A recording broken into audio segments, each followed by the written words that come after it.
In this morning's presentation, I'd like to start by talking about the three main types of mobile learning that we see in evidence in the world around us. I'll then go on to look at the three main agendas for implementing mobile learning, and because 3 is a nice number to stick with, I'll wrap up with 3 very brief case studies of successful mobile language learning projects from different parts of the world. But let's kick off with the types of mobile learning. First up, we have mobile learning where the devices are mobile, indeed they're mobile by definition, but the learners and the learning experience are not. So a typical example here would be a connected classroom. More and more educational institutions, instead of upgrading hardwired computer labs, are choosing to buy in class sets of tablets. It's important that they're mobile, they can be moved from classroom to classroom as necessary, but while the students are learning, they're often sitting still at a desk, much as they would with a desktop or a laptop computer. So not much has changed. So what if we take things up a notch? What if we make the learners mobile? So imagine the teacher in that connected classroom saying to the students, okay, when you learn something new, I want you to get up from your desk, take your tablet with you, go and show it to someone else in the room who hasn't yet learnt the same thing, explain to them what you've learned, get them to ask you questions about it. Now, we're introducing a very minimal amount of mobility here, but it's really important because it underpins the kind of active, collaborative, constructivist learning that can be very difficult to do in a hardwired computer lab. So in this case, both the devices and the learners are mobile, but the learning experience itself is not, in the sense that it remains unchanged, unaltered by the different spaces through which students are moving. So what if we take things up one more notch? And what if we make the learning experience itself mobile? So again, imagine the teacher in that connected classroom saying to the students, okay, now I want you to get outside the classroom, walk around the local town, take pictures of historical buildings, find out who built them and when, annotate your photos with that information, and then upload them to the class platform where your classmates can comment on them. Suddenly, the real-world environment is becoming part of the learning experience. It's feeding directly into it. And this is where we begin to see how we can really capitalise on the full potential of anytime, anywhere learning. The same thing is often true of just-in-time learning, whether in push or pull mode, but perhaps the clearest examples from the cutting edge of contemporary educational technology development come from the field of augmented reality learning. What you're looking at here is a smart device being held up to a London street scene. The Wikitude augmented reality browser has been opened up on that device, and it's looking through the viewfinder of the camera at the street scene, and it's annotating that view with all kinds of information. And we can then use that information to scaffold our interactions with our surroundings. So there's huge potential here for annotating our everyday landscapes with digital multimedia material. And there's also huge possibilities for supporting situated, immersive, embodied learning, where students get out into the real world and learn with the support of digital information or communication channels. And they can be asked to create their own digital artifacts as well, which are tagged to real world locations and can be shared with their teacher, with their peers, with the wider public. So it's probably evident as we look across those 3 levels that we're talking about very different levels of pedagogical sophistication tied to very different levels of technological sophistication. If you're wanting your students to get out into the streets of London or KL to do augmented reality learning, to create digital artifacts, then you're talking about getting them to use pretty sophisticated technological devices. In other words, devices which have a high level of affordances that can be exploited for educational purposes. But guess what? Devices with a high level of affordances tend to also have a low level of affordability. And that is perhaps the fundamental tension in the whole field of mobile learning. So where devices have a high level of affordability, chances are they will only offer you a low level of affordances that can be exploited for educational purposes. But when we want to exploit a high level of affordances, we have to accept that our devices are likely to have a low level of affordability. So to really capitalise on the full potential of anytime, anywhere learning, we are talking about a high level of affordances and, unfortunately, as things currently stand, a low level of affordability. All right, Having now looked at the how of mobile learning, I want to move on to the why of mobile learning. Why would you want to do it in the first place? And again, we find three main agendas here. The first one is about transforming teaching and learning. So it's about pushing learning in a direction which is more active, collaborative, constructivist, and ideally, which is more situated, immersive, and embodied. Some of you, I'm sure, will have heard of Mishra and Kohler's TPAC framework or Ruben Puentedura's SAMA model. The two are often being used in conjunction nowadays in teacher training programs around the world. And what these two frameworks have in common is they're encouraging teachers to think about ways of using digital technologies, which nowadays increasingly means mobile technologies, to really transform their students' learning experiences. There is a second agenda, which is about developing 21st century skills. You might have heard of the American Partnership for 21st Century Skills, perhaps the best known organisation working in this area.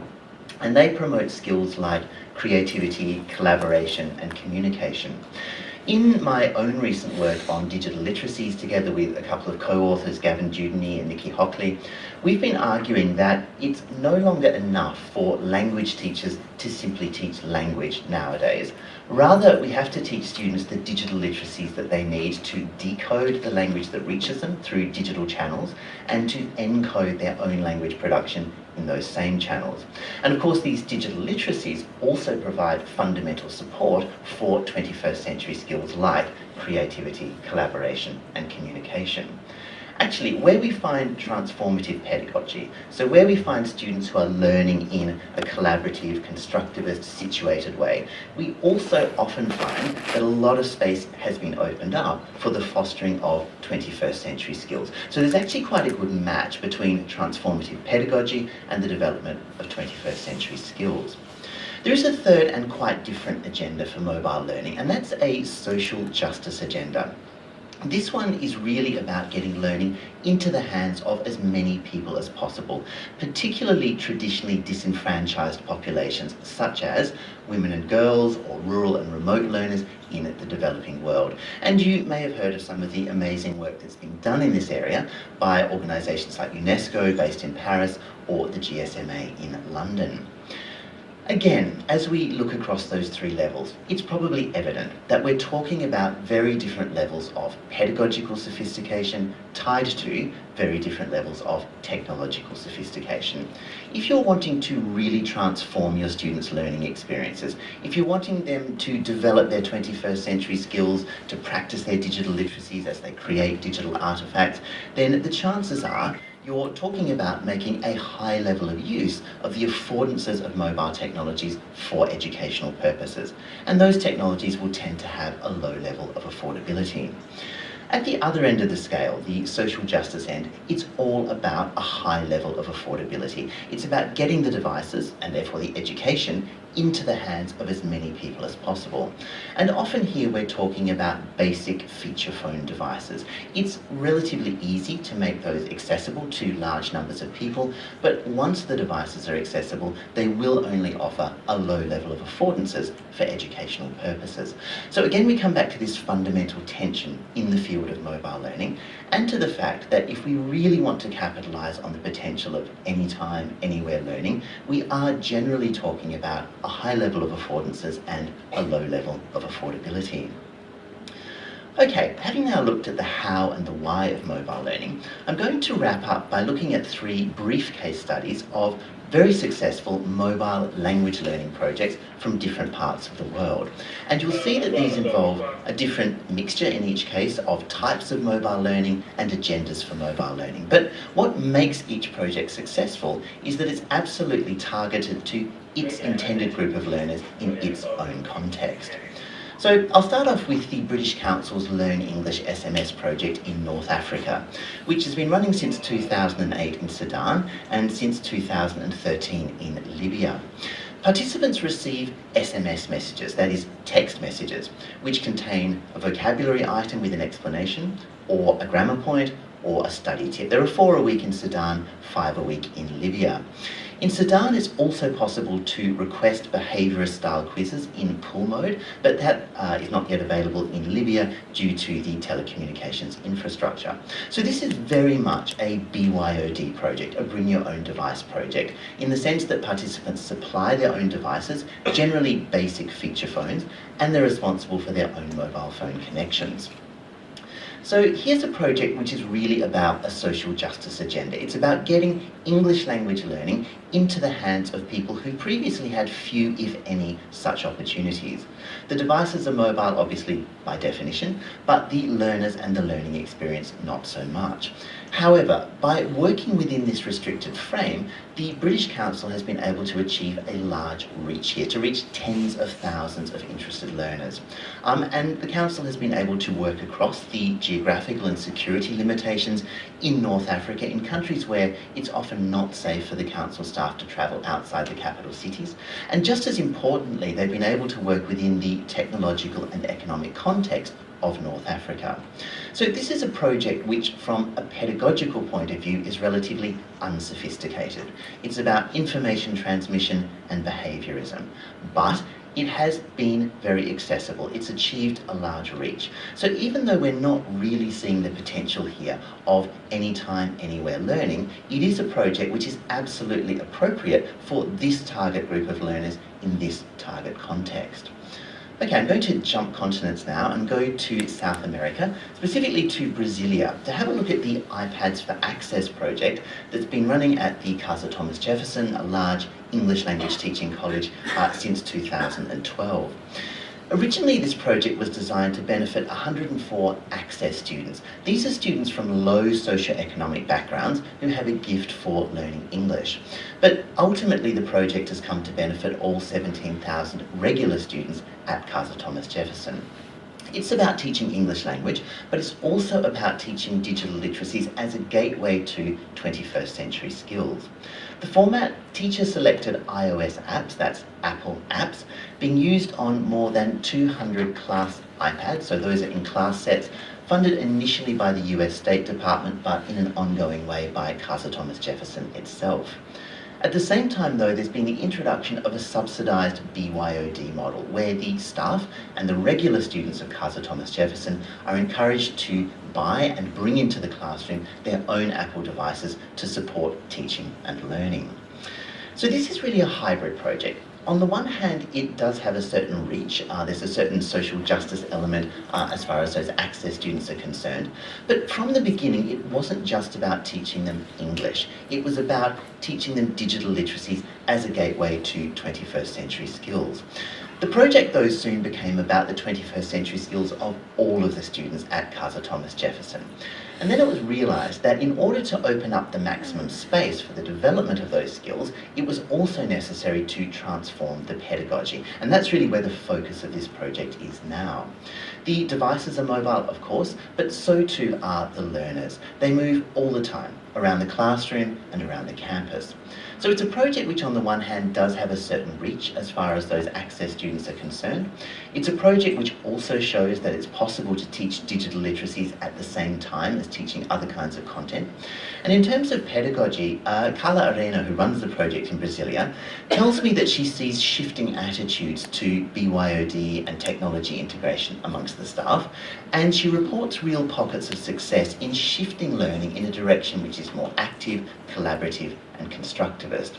So it is a hybrid project, and we're seeing the beginnings here of the full potential of anytime, anywhere learning. All right, I'm going to make one more jump to another continent, somewhere a bit closer to where we are now. This is the Augmented Reality Heritage Trails project in Singapore, which has been under development since 2008 by a company called LDR, working with the backing of the Ministry of Education. There are trails in various languages, but most of them are in English. They're about inquiry-based learning combined with 21st century skills and digital literacies. The way it works is this: students go out into Singapore in teams equipped with a GPS-enabled mobile device, and that device of course knows where they are and can direct them to the next station on whichever learning trail they're taking. When they arrive there, multimedia information is pushed to them about their surroundings, really to contextualise their understanding. And they also receive a number of different tasks, some of which are quite complex. For example, when you found out about the historical event which occurred on this spot 100 years ago, with the members of your group, reenact a key conversation that you imagine taking place during that event. Film it. Edit your film down to 10 seconds, then upload it to the class platform where it can be commented on by your peers. So it's quite a sophisticated project. It's a project which, from the start, was about fostering 21st century skills and transforming pedagogy in the context of Singapore's very successful educational system, but one that is sometimes rather formal and hierarchical. It's a project where the devices, the learners and the learning experience are all mobile as students get out into the streets of Singapore and those streets feed directly into their learning. Like the Brazilian project, this one shows that you can teach digital literacies alongside other kinds of content.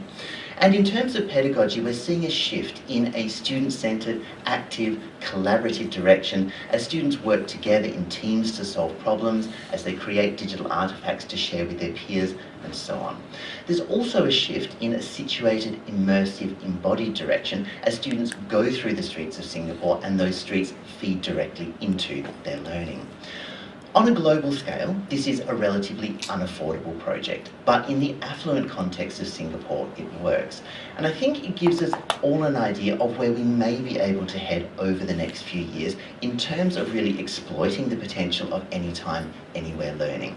And the reason we'll be able to head in that direction is, on the one hand, the spread of smart devices and the spread of connectivity, which in turn means that more of our students will have access to the high levels of affordances that can be offered by mobile devices for educational purposes. Thank you very much for your attention.